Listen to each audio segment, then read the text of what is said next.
buena vida. Aquí es donde tratamos de hacer la vida lo mejor posible, porque queremos todos tener una buena vida. Eso es lo que todos buscamos para nosotros mismos y para nuestros seres queridos también. Por supuesto que sí. Sin embargo, hay temas que tenemos que confrontar hoy en día.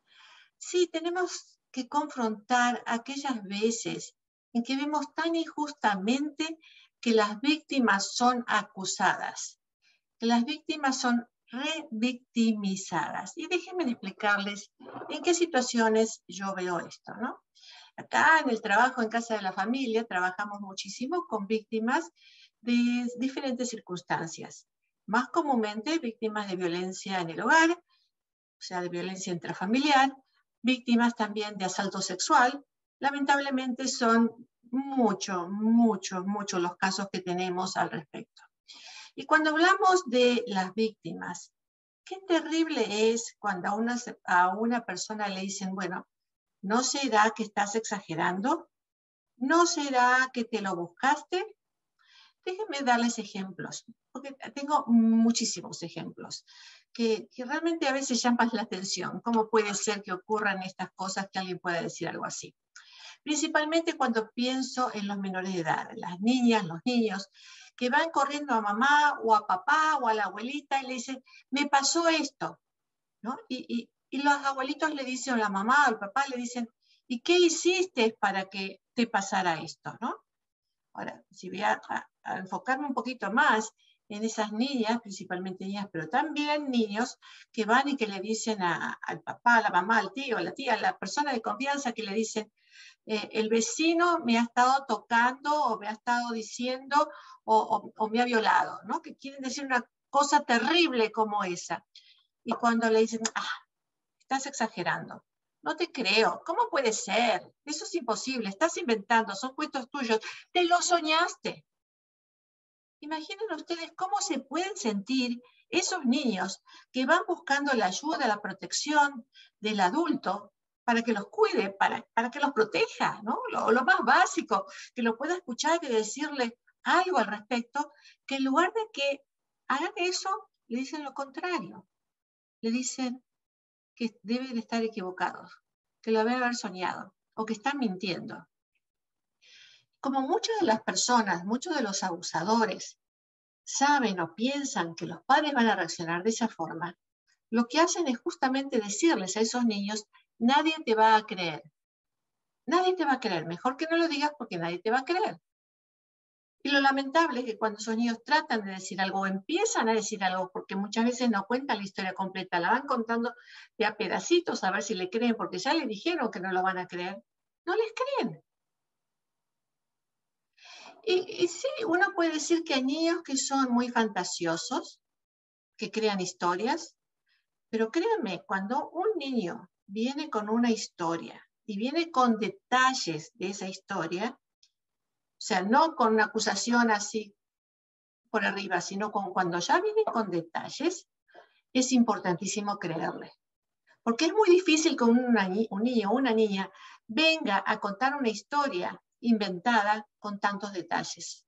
Es muy difícil que un niño que no tiene experiencia de vida pueda crear toda una historia con detalles. Lo más importante de un adulto es escuchar y creer. Ahora, este niño ahora puede ser un adolescente, una niña o un niño adolescente. Pues son niños para mí, ¿cierto? Un jovencito o una jovencita, digamos, que venga con una historia semejante. Y también le dicen, no te creo, no puede ser, estás inventando, tú lo provocaste. Hasta los niños le dicen, tú lo provocaste. Un menor de edad, por más que haga lo que haga, nunca puede consentir a una relación sexual. Un menor de edad, menor de 18 años, no tiene palabra para dar consentimiento. Por lo menos en esta cultura en la que vivimos. En otras, quizás en otras partes del mundo, a lo mejor sea otra situación diferente, pero en esta parte del mundo no es así. Un menor de edad no puede consentir. Entonces, cuando un menor de edad viene a contar una historia, viene a decir algo así, es importante escucharlo. Es importantísimo escucharlo. Es importantísimo protegerlo, cuidarlo, hacer algo al respecto, reportar un incidente de esta categoría. Pero cuando uno le dice, No te creo. ¿Seguro que hiciste algo? ¿Cómo estabas vestida? ¿Seguro que lo provocaste? Esa situación se siente nuevamente como una agresión. Entonces, ese adolescente o ese niño no solamente siente lo terrible de lo que le ocurrió, sino también se siente agredido por la persona que se supone que lo tiene que proteger, que lo tiene que cuidar. A cambio se siente agredido. Y la agresión no es 1 más 1, 2. Es 1 más 1 múltiple. Esa personita que se está desarrollando se siente perdida en el mundo, porque siente que no tiene nadie ahí para protegerlo ni para cuidarlo, que no tiene con quién ir, que está solo, que está totalmente desprotegido, desprotegida. Esto no solamente ocurre en casos de acoso sexual o asalto sexual, sino en tantos otros ámbitos de la vida, ¿no? En el caso tan común de la violencia intrafamiliar, de la mujer que se guarda el secreto, que no le dice a los padres porque le dice, yo no quiero traer a mis padres semejante problema. Yo no quiero que mi familia se entere porque me da vergüenza que se entere. Yo no quiero que sepan porque me dijeron tantas veces que este hombre era un horror de persona y yo no les quise creer porque estaba enamorada ciegamente de él. Entonces, guardan el secreto, cuando es bajo esas premisas, por tanto tiempo, que después cuando escuchan algo así como, y seguro que se quedó porque le gustaba, seguro que le gustan los golpes, si hubiera querido, se hubiera ido antes. Ustedes no saben qué doloroso puede eso ser para una persona. Esa persona que finalmente después de tanta tortura, hombre o mujer, pero generalmente mujer, por eso me refiero a la mujer, decide finalmente voy a decir algo al respecto, y de pronto vienen con una acusación de esa categoría, de que seguro que le gusta. Dígame, ¿a quién le gusta recibir palos? Yo no he escuchado de nadie que le guste recibir palos. Ni aún el masoquista, que le gusta el masoquismo por una complacencia sexual, no le gusta recibir palos de esta categoría. No, en absoluto. En absoluto. A nadie le gusta recibir golpizas, ni malos tratos, ni malas palabras. A nadie. Ahora, tenemos la otra situación de la persona también que vive en esta angustia de la violencia en el hogar, de la violencia intrafamiliar, y la tolera por los hijos. Entonces siente que está haciendo algo grandioso por sus hijos, que está haciendo un sacrificio por sus hijos, y que se queda con esta persona por sus hijos sin saber las implicaciones que esto va a tener en sus hijos, que ya sabemos de por sí que son trágicas, que no debería quedarse por los hijos justamente, pero que en su mentalidad piensa que debería quedarse, que es su obligación, que se casó con esta persona por amor y que es alcohólico o drogadicto, entonces debería ayudarlo, no lo tiene que dejar, o que la familia de origen, sus padres, le decían siempre que cuando uno se casa y se tiene que quedar. Ese tipo de explicaciones, y se quedó por lo que se haya quedado, o se quedó porque pensó, porque siempre le dijeron que era una tonta y que jamás podía depender de sí misma, que necesitaba de alguien, entonces se lo creyó y siguió viviendo con esa persona porque ¿qué iba a hacer? ¿De quién iba a depender? Porque en su mente no podía pensar que en algún momento podría vivir sola, y se quedó, y pasaron años y años y años hasta que aprendió a vivir con esa angustia, con ese malestar, y entendió en su propia conciencia que esta era su cruz para vivir en la vida así, porque no había otra forma, porque lo aprendió de esa forma. Pero llega un momento en que algo ocurre, quizás un llamado a la policía, viene la policía, hay un arresto, hay una separación, finalmente hay una separación, y viene alguien y le dice, ¿y por qué no llamaste antes a la policía? ¿Por qué no hiciste algo para defender a tus hijos? ¿Por qué no hiciste algo para terminar con la violencia? Y esta persona se pregunta, yo hice mucho para terminar con la violencia. ¿Y qué es lo que hizo? Se aguantó.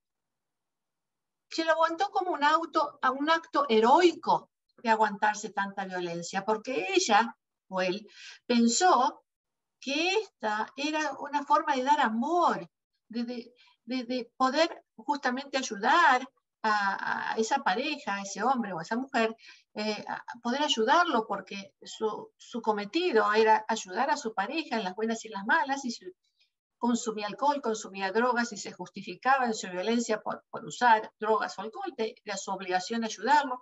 Así que en su mente, esta persona ha sido realmente, se ha sentido responsable de ayudar, lo que podemos llamar dependencia o codependencia, depende de la situación, pero en su mente ella hizo bien y de pronto la acusan de decir, no, ¿por qué te quedaste tanto tiempo? No, ¿cómo es que toleraste eso? Tendrías que haber hecho esto otro, tendrías que habernos avisado, tendrías que haber llamado a tu hermano, tendrías que haber llamado a tu madre, tendrías que haber, todos tendrías que haber, que ella posiblemente sí consideró, pero lo consideró que era un imposible en el momento, que su deber principal era otro, y su cometido era otro, y por eso hizo lo que tenía que hacer. Pero cuando alguien viene y le dice, no, es que tú hiciste mal, acusando nuevamente a la víctima. ¿Cómo se debe sentir esa persona? Habiendo vivido tanta tragedia y una vez que quiere salir de la tragedia, la acusan por haber supuestamente permitido la tragedia. Volvamos a la cuestión sexual. ¿Sí? Aquellas personas víctimas de una violación sexual, qué tragedia. Qué tragedia para un ser humano vivir semejante cosa. ¿Y qué es lo que a veces le dicen? Pues seguro que lo andaba buscando. Seguro que la forma en que estaba vestida. Y fíjense que no solamente algunas personas piensan de esa manera. Algunas otras letradas, como por ejemplo jueces, han dictaminado en contra de la víctima basados en estas teorías irracionales que uno puede estar buscando el ser violado sexualmente. Fíjense que en 1999 un juez en Italia dictaminó que la víctima no era víctima porque había salido con un jean muy apretado. Supuestamente el que la violó, ella tendría que haber colaborado con el que la violó porque era tan apretado el jean que ella tendría que haber ayudado a bajarse el jean. ¿Pueden ustedes creer eso? Por eso es que hay todo un movimiento en el mes de abril, que es el movimiento del jean, ¿no? Donde todos nos ponemos un jean en protesta por medidas de ese tipo. También pasó algo muy parecido en Miami, cuando un juez dictaminó algo semejante acerca de una mujer que andaba con minifalda. La realidad es que una mujer puede estar desnuda en la calle, que no puede estar desnuda porque sería exposición, estar expuesta es un delito también, ¿no? Pero si una mujer está desnuda en la calle, supongamos, nadie tiene igual el derecho de violarla. Nadie tiene el derecho de violarla. Esa es la responsabilidad de uno. Pero sin embargo, en muchas culturas se piensa que la mujer puede incitar al hombre y el hombre entonces que está incitado por esa mujer que se viste provocativamente, entonces puede darle curso a sus impulsos, por decirlo así. Eso también habla muy mal del hombre, ¿no es cierto? ¿No les parece a ustedes pensar en un hombre que porque ve a una mujer entonces desnuda o semidesnuda, lo que sea, entonces ya puede saltar como si fuera un animal, saltar sobre ella? Me parece que habla muy mal acerca de la hombría de un hombre, como si fuera un animal, como si fuera que no puede pensar, que no puede regular sus emociones o su excitación, ¿verdad? Entonces, ¿hasta qué punto podemos llegar a juzgar a las víctimas, ¿no? ¿Hasta qué punto? Podemos ir en otro encuentro, en el trabajo. La cantidad de pacientes que yo veo en el programa de compensación al trabajador, Workers' Compensation, compensación al trabajador, que son abusados sexualmente o molestados sexualmente, o sea, la diferencia es que le estén diciendo cosas continuamente o que los hayan tocado o que los hayan violado en el trabajo. ¿Y cuántas veces, les digo, yo creo que sería el 80-90% de los casos que yo veo? Y no me estoy quedando corta, ¿eh? Los compañeros de trabajo después se enojan con la víctima por haber reportado a esta persona que los molestó sexualmente, los violó, lo que sea. Pobrecito él, porque se quedó sin trabajo, o porque lo regañaron, o porque lo expulsaron, lo que sea. Pobrecito él. Piensan los compañeros más en la persona que fue la acusada, ¿por qué? Porque cometió un delito, ¿sí? Y sin embargo los compañeros le dejan de hablar a la víctima o la acusan directamente por haber dicho algo. Realmente es muy notorio esto que ocurre, que muchas personas se llegan más hacia el victimario que a la víctima. En otros campos, en otros sentidos, hace poco alguien dijo, escuché de alguien que dijo, oh sí, lo que ocurre en Rusia y Ucrania, seguro que los ucranianos se lo merecen porque no firmaron el tratado, que firmaron el tratado, porque hicieron caso omiso del tratado. ¿Que se merecen? ¿Que se merecen que otro país venga a invadirles y matarles a la gente? ¿A miles? ¿Así? ¿Que vayan a bombardear su casa? Porque las razones que sean políticas. ¿A usted le parece que está bien que vayan a bombardear su casa, su familia, su comunidad? Todo lo que usted conoce, que le bombardeen, que le bombardeen todo porque... ¿Y buscar una excusa al respecto? No, los países pueden tener problemas unos con otros, pueden haber cosas para solucionar, pero está el entendimiento humano de una forma u otra, pero nunca una violencia de la categoría como hoy en día estamos viendo. Bueno, es muy posible que sean excusas, ¿no es cierto? Digan, es que se merecen porque, bla, bla, que sea una excusa política y que, porque sabemos que detrás de eso hay muchas otras cosas que tienen que ver con economía, con política, ¿no? Aparte. Pero de todas maneras, no me refiero ahora a los gobernantes, me refiero ahora a la gente que rápidamente busca una explicación de alguna categoría para justificar la conducta agresiva, violenta, aberrante de algunas personas. Entonces, si nos ponemos a pensar en qué es lo que ocurre en cada uno de nosotros, qué es lo que ocurre, cómo llegamos a tener ciertas ideas como para acusar al prójimo. Bueno, hay muchas teorías al respecto. Hay muchas teorías que podemos ver que tienen que ver cómo juzgamos a los demás, cómo llegamos a ciertas conclusiones, ¿no es cierto? Y es que todos pensamos en que tiene que haber, por cada acto tiene que haber una consecuencia lógica. Pensamos que el mundo vive en una lógica, que el mundo tiene sus explicaciones, que para todo tiene que haber una justificación y una explicación. Indudablemente es una forma de vida, ¿no es cierto? Porque si vivimos en un mundo caótico, sin explicaciones, sin nada, pues entonces no tendríamos ni moral, ni ética, ni un curso de vida, ni algo en lo que fijarnos en la vida para seguir adelante. Sería todo caótico, como dije recién. Así que hay, claro, un lineamiento en nuestro pensamiento donde pensamos, si hago esto, va a ocurrir esto otro. Si pienso esto y decido esto es lo que va a ocurrir.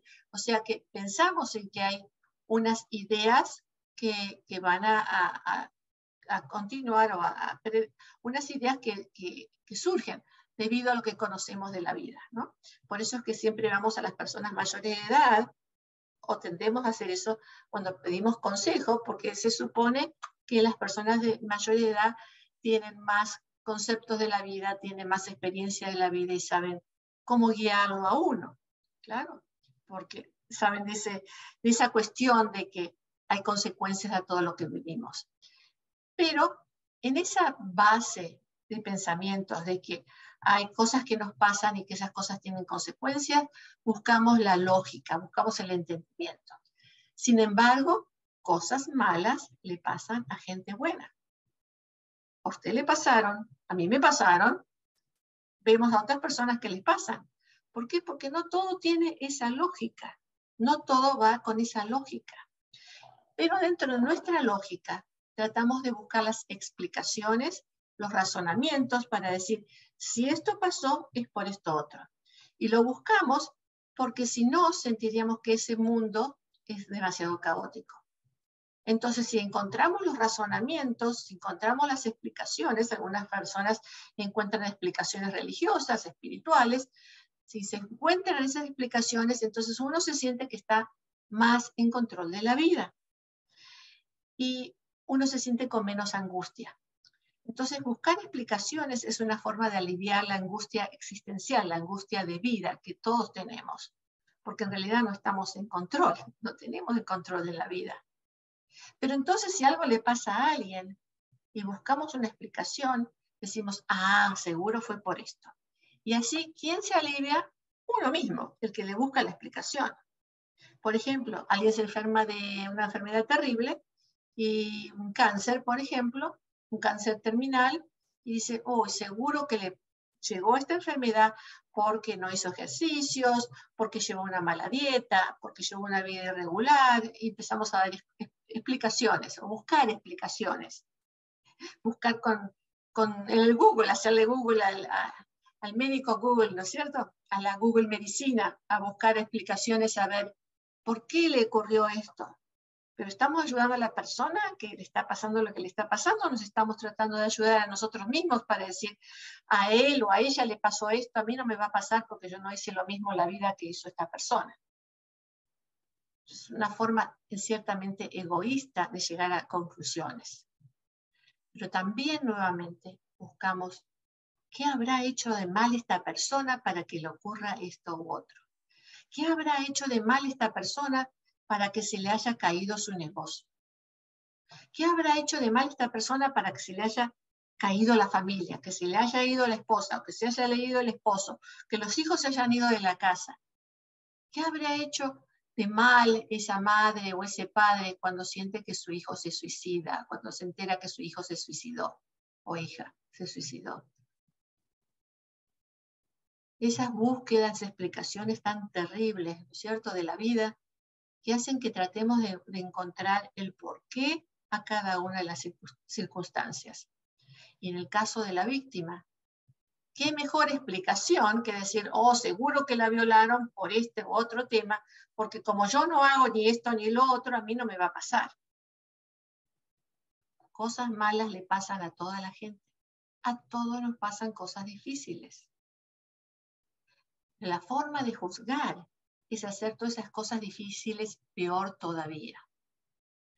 Es más fácil juzgar a los demás que a uno mismo. Porque cuando nos juzgamos a nosotros mismos, a menos que seamos terriblemente pesimistas y que vivamos en depresión, pero generalmente cuando nos juzgamos a nosotros mismos somos más complacientes. ¿Por qué? Y porque nos damos excusas. Decimos, es que yo hice esto en aquel momento porque estaba en esta necesidad, necesidades afectivas, que necesitaba amor o necesitaba lo que fuera, comprensión o cariño, y bueno, y yo avisé o no avisé, pero nos damos explicaciones porque conocemos de dónde venimos, sabemos nuestra propia historia, por lo menos quienes tenemos conciencia de nuestra propia historia, ¿cierto? Pero al juzgar a los demás, no sabemos todas esas vivencias internas, esos traumas que la persona puede haber vivido, esas circunstancias en las que ocurrió lo que ocurrió, rápidamente juzgamos desde afuera. No tenemos en cuenta todos los otros factores, factores internos, factores externos que pueden haber sucedido para que esta persona viviera lo que vivió. Terminamos acusando, a veces diciéndole, a veces simplemente sintiendo, pensando, y nos alejamos de esa persona, tomamos distancia. Ay, no, pensamos, esta persona siempre anda por mal camino, mejor me alejo. Y no podemos entender lo que le ha ocurrido a esa persona en realidad, porque ya le hemos puesto nuestro sello, se lo hemos puesto con mucha indiferencia. Sí, es cierto también que el tema ser víctima puede ser expandido a muchos otros amplios, ¿no? A muchos otros campos, porque podemos pensar que todos en realidad somos víctimas de algo, ¿sí? Todos somos víctimas de algo. Somos víctimas de mamás o papás que estuvieron o que no estuvieron, o que estuvieron pero estuvieron mal, o traumas que han ocurrido en la infancia o en la adolescencia, o cosas que han vivido en el ambiente, las guerras civiles, o la discriminación en este país, o lo que sea, miles de cosas que nos pasan a los seres humanos. Pero todos sabemos que a partir de lo que nos pasó, actuamos de la mejor manera posible, ¿no? Con nosotros mismos y con los demás, aprendemos, nos ajustamos, vivimos, pero no nos da eso, ninguna base, ninguna explicación, ningún permiso para actuar contra los demás, porque nosotros hemos vivido algo difícil, ¿cierto? Lo tenemos muy en cuenta.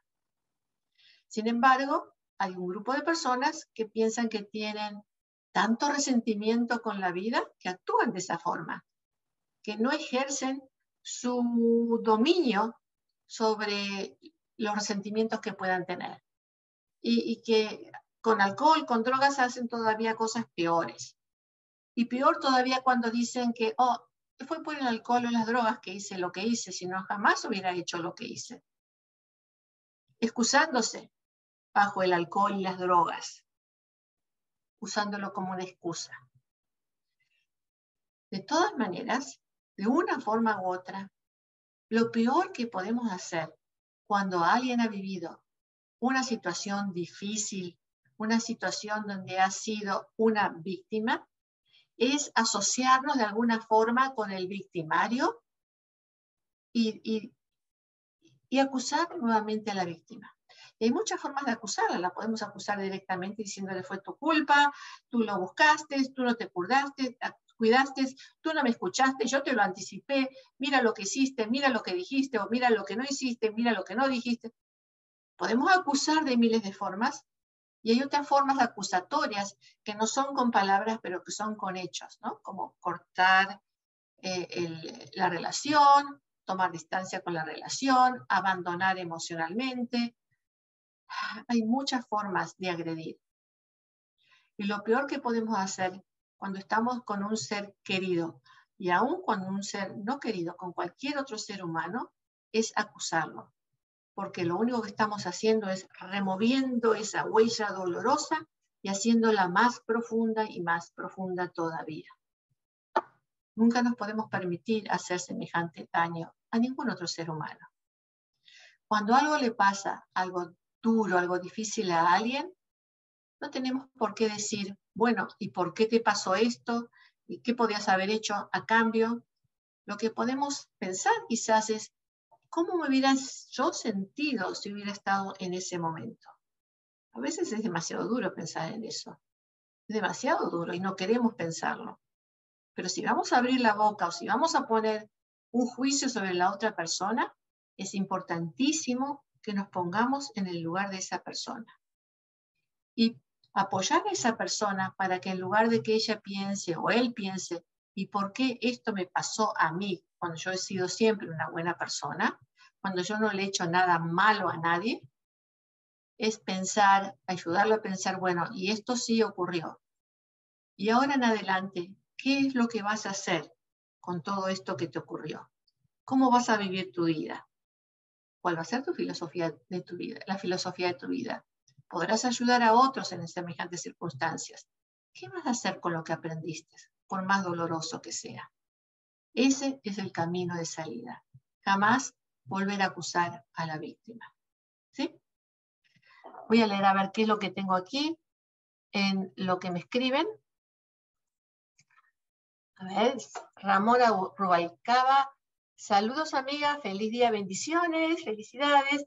Carmen Sánchez, gracias por explicar. Seguro, Carmen. Susan Mondaca. Lamentablemente somos juzgadas por la ropa, por maquillaje. Fui víctima de violencia intrafamiliar y me costó mucho salir adelante como madre sostenedora.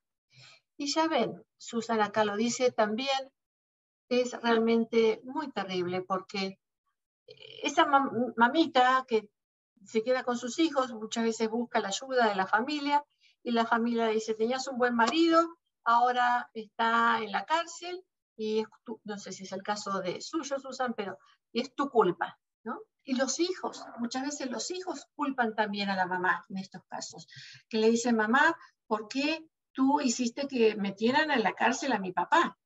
Como si fuera que ella fue la culpable y no el padre el culpable. Y es difícil muchas veces para esos niños entender, porque el padre le dice, tu madre, fue culpa de tu madre, por culpa de tu madre yo estoy aquí en la cárcel. Y la mamá, a veces por no contar todas las circunstancias de todo lo que pasó, para no dañarle la imagen que tienen esos hijos de ese padre, no les cuenta la verdad. Entonces los hijos se quedan con la imagen del padre y hacen su asociación emocional más con el padre que con la madre, en ese tipo de casos, ¿no? Por eso es tan importante siempre hablar con la verdad, por más que la verdad duela mucho.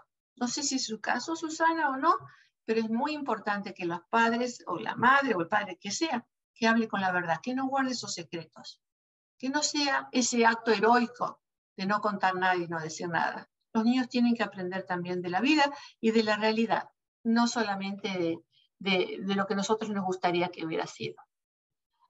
Lorena Rivas Toribio, saludos, doctora, gusto de verla. Jorge Delgado, saludos desde San Gil, Colombia. Saludos, Colombia. Gracias por sintonizar desde tan lejos y tan cerca. Claudia Hernández, hola, ¿cómo estás? Muy bien, aquí estoy muy bien. Bueno, estamos hablando de este tema que realmente es álgido, es duro, pero que creo que casi todos lo conocemos, porque a casi todos nos tocó en algún momento de la vida del estar buscando la mano comprensiva, las palabras comprensivas de alguien, y en lugar de ello hemos recibido un golpe emocional, un golpe duro, con palabras duras, con palabras secas, con palabras ardientes. Entonces, es importante reflexionar porque la tendencia primaria a veces es buscar esa respuesta inmediata, de buscar el por qué ocurrió esto, para sentirnos nosotros aliviados. Un acto que podríamos decir de sobrevivencia emocional, personal, que lo entiendo y todo lo podemos entender, pero tenemos que buscarle la forma de no herir al prójimo, de entender por qué estamos pensando de esta forma y poder mantenernos en línea para no agredir nuevamente. Acá tengo dos consultas. Muy buenas noches, doctora. Gracias por su tiempo y dedicación para con la comunidad. Ojalá tenga un tiempo en contestar o hacer un comentario respecto a mi carta. Hace 2 años tuve la mala experiencia de vivir una situación similar al tema que hoy está tratando. Sucedió en la compañía en la que aún trabajo, una electrónica muy conocida. Llegó una muchacha muy jovencita y con poca experiencia. Se inició en la línea, pero rápidamente el supervisor la ascendió y empezó a darle horas extras para que se quedara más tarde. Con el tiempo, el supervisor empezó a manipularla y a chantajearla y a hacerle comentarios inapropiados y más tarde a tocarla. Ella, asustada y con miedo a perder el trabajo, soportó durante meses ese maltrato. Algunas de nosotras nos dimos cuenta de su cambio de comportamiento alegre y extrovertido a una chica callada y tímida. Le estuvimos en principio haciendo preguntas y se rehusaba a contestarlas. Finalmente nos contó lo que le sucedía y la convencimos de que denunciara con el tiempo. Con el tiempo la despidieron. El supervisor, para la gran cantidad, despidieron al supervisor, pero la gran cantidad de empleados terminó culpándola y haciéndola bullying hasta que le hicieron renunciar al trabajo y se le ha hecho difícil volver a encontrar uno nuevo. Bueno, Ligia escribe esto. Ligia, esta es una situación común, lamentablemente ocurre, pero muchas otras oportunidades, cuando alguien como ella, como esta empleada que tú mencionas, dice algo, resulta que surgen otras mujeres alrededor que también han vivido la misma experiencia. Y a partir de que una habla y dice algo para parar la situación, las otras toman fuerza para también poder parar la situación. Eso lo he comprobado también muchísimas veces. Que cuando alguien se queda callado y no dice nada, permite que la situación continúe desarrollándose de la misma forma, y ese supervisor que se siente que tiene el poder y el control sobre su harén, porque así lo debe sentir, lo sigue haciendo. En cambio, cuando alguien protesta, alguien dice algo y otras personas la apoyan, cuando la apoyan, entonces es cuando tienen mucho más fuerza para parar esa situación. Yo creo que estamos en una sociedad donde estas situaciones se están exponiendo cada vez más, y algunos supervisores que quizás en el pasado seguían actuando de esta forma, ya hoy en día no lo están haciendo, y esperemos que esto se termine cuanto más fuerza tenga las leyes para contrarrestar este tipo de situaciones. Y eso se está dando, sabemos que la ley es bien fuerte al respecto. Pero es importante apoyar a esa muchacha que dijo algo. Y es importante que así como usted elija que se dio cuenta, pueda también defenderla contra los otros que le hicieron bullying a la víctima. Justamente eso es lo irracional de la situación, ¿no? El bullying que le hacen a la víctima, que la vuelven a victimizar. Hasta que llega un momento que es insoportable y se tiene que ir, lógicamente, se tiene que ir porque es insoportable. No dudo que vuelva a encontrar otro trabajo en otro lugar. Hoy en día hay mucho trabajo, no es tan difícil encontrar trabajo, por suerte. Así que tengo fe en que su amiga, su compañera, va a poder volver a encontrar trabajo. Pero este es el momento de poder actuar. Entonces, Ligia, aunque esta compañera de trabajo no está, yo le encargo a usted que hable con sus compañeros de trabajo y que los eduque, porque lo que falta aquí es educación. Una persona va a trabajar, va al trabajo para trabajar, y no para que nadie le esté tocando, manoseando, hablándole inapropiadamente y mucho menos acosándola sexualmente. Es muy importante, se lo pido a usted que tome responsabilidad al respecto, que así como en este momento me está escribiendo a mí, porque lo hace en un acto de confianza, en un acto de ayuda, de pedir ayuda, también usted pueda transmitirle estas palabras a sus compañeros. Dígales que la forma que le han hecho bullying es una forma de aliarse con una persona que está abusando de su poder y de su control. Por lo tanto, ustedes que están reaccionando de esta forma, hacen lo mismo, están asociándose, por lo tanto, ustedes son tan culpables como el que ha actuado mal. Lo mismo, lo puede comparar quizás con un robo, ¿no es cierto? Si hay un ladrón y hay personas que ayudan a este ladrón o que lo encubren o que lo justifican, es como que esas personas hacen alianza con el ladrón y son también ladrones, en cierta forma, ¿sí? Porque están haciendo esa alianza. Explíqueles, infórmeles, edúqueles. Yo creo que necesitamos mucha educación. Mucha educación. Y estoy pensando en cosas tan sencillas, ¿no es cierto? ¿Por qué cuando alguien se cae la gente se ríe? ¿Lo ha pensado usted? ¿Por qué? ¿Por qué no podemos ver a la persona que está en dolor? Estamos hablando de un dolor emocional, estamos hablando de un dolor físico y también nos reímos. A ver, acá tengo otra consulta. Esta es de Ernesto, dice: doctora, hace una semana atrás mi sobrina salió a una fiesta acompañada de sus amigos. El efecto del alcohol y la tarde de la noche le hizo tomar la decisión de quedarse a dormir. Y uno de los muchachos, al verla dormida, abusó de ella aprovechando su condición de fragilidad, y sus otros compañeros le siguieron.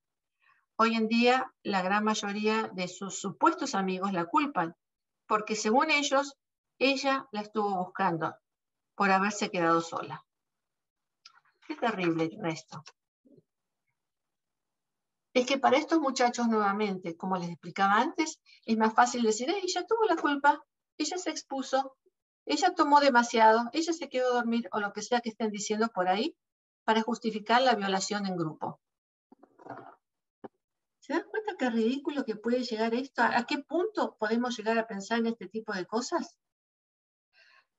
Ojalá que esta muchacha, su sobrina, haya hecho un reporte policial, que se haya hecho seguimiento a esta situación para que estos muchachos, no sé si son menores de edad o mayores de edad, no tengo acá las edades, no sé, si son menores de edad, que puedan aprender acerca de lo que es una violación, que es un acto criminal, y que hoy en día van a quedar registrados como perpetradores de una situación criminal sexual para siempre.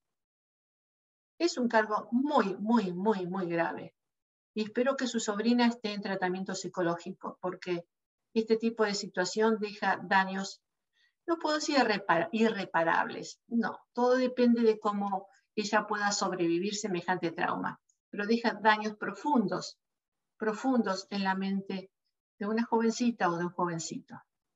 Así que lamento muchísimo, Ernesto, espero que la pueda ayudar y bueno, lamentablemente esto ocurre mucho también en las universidades. Sí ocurre. Nuevamente, educación, educación, educación. A ver, tenemos aquí otras preguntas más. A ver, permítame un momentito. Claudia Hernández, saludos. María Rodríguez, ¿cómo salir adelante con mis hijos sin tener a su papá presente? Es difícil tratar de hacer todo yo sola y a veces siento que era mejor seguir aguantando. ¿Se dan cuenta cómo, qué interesante, ¿no? Lo que estábamos hablando, que a veces es tan difícil que muchas personas creen no voy a poder, entonces mejor me aguanto, porque si me aguanto por lo menos está el padre en la casa, que no es tan malo con los hijos, o que no es malo con los hijos, o que es bueno con los hijos. Yo me aguanto, yo me quedo en el martirio, mientras mis hijos tengan un buen papá. La verdad, es muy, muy difícil su camino, María Rodríguez, es muy difícil su camino, pero es muy loable, porque usted le está enseñando una lección de vida a sus hijos y le está diciendo, nadie tiene que tolerar lo que yo he tolerado. Ustedes no tienen que tolerar lo que yo he tolerado. Y el camino es muy difícil para mí, sin embargo, lo voy a hacer y en algún momento ustedes me van a ayudar porque ustedes también van a contribuir. Y entre todos lo vamos a hacer, porque primero que nada está la dignidad de la persona. Eso es lo que usted le está enseñando. Usted le está enseñando dignidad y le está enseñando también amor. ¿Qué es amar? ¿Qué es querer? ¿Qué es cuidar al prójimo? Amar es cuidar también. Amar es proteger. Amar es dar lo mejor que uno tiene.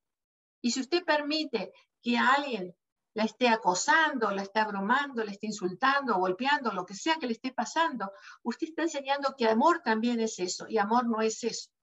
Entonces usted está en el camino difícil, quizás más difícil supuestamente, pero el mejor camino. Y nadie ha dicho que los caminos más fáciles sean los mejores, no siempre. En este caso el camino mejor es el mostrarse a usted misma que lo puede hacer. Y mostrarle eso a sus hijos también, que a veces la vida es dura, pero uno tiene que saber cómo manejarla y uno lo va a poder manejar. Y encontrarle la vuelta, porque sí lo va a poder hacer. Pero no permitir que sus hijos aprendan qué significa la mala vida. Acá tengo a Roxana Preciados, una excelente terapista, aquí en Casa de la Familia, y dice, los abusados aún tienen valor como personas después de haber sido devaluados por tanto tiempo. Realmente son personas valiosas.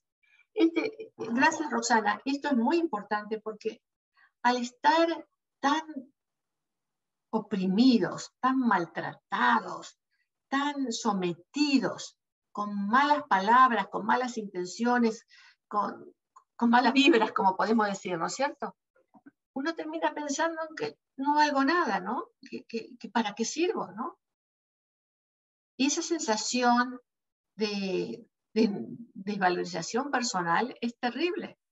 Entonces, es muy importante poder recapacitar el valor personal, y esto va también nuevamente para María Rodríguez, en quién usted es, en qué es lo que usted puede, hasta dónde puede, y hasta más allá de donde usted piensa que puede, porque estoy segura que es mucho más todavía, hasta que no lo descubra no se va a dar cuenta, para poder decir, hey, yo tengo mi valor. Y nadie en el mundo me puede sacar el valor de quien yo soy. porque yo sé lo que valgo.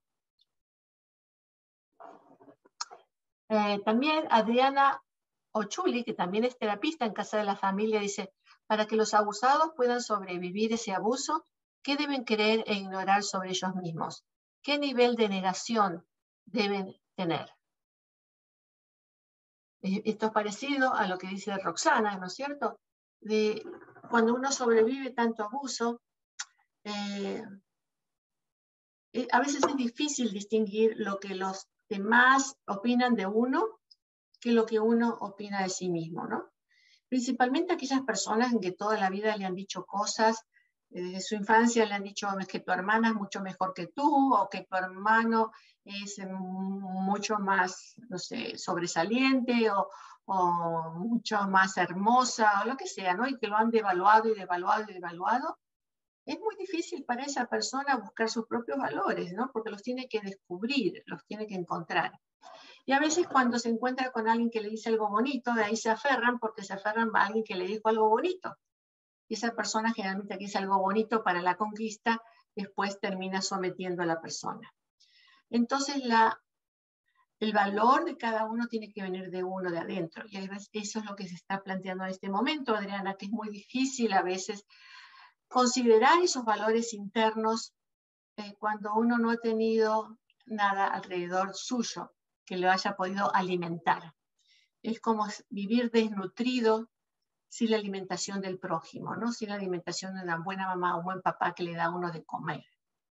Pero sin embargo, uno en la vida puede buscar, entre comillas, esas mamás y esos papás para nutrirse. Lo que hay que tener es esa inteligencia suficiente para buscar esos modelos, esas mentores, esas personas positivas alrededor de uno. Y mucha gente va a la iglesia puede proveer ese apego espiritual, esa fe en Dios, ese recurso que muchas personas se sienten bendecidos por la presencia de Dios, porque se sienten amados, quizás por primera vez en la vida en muchos casos.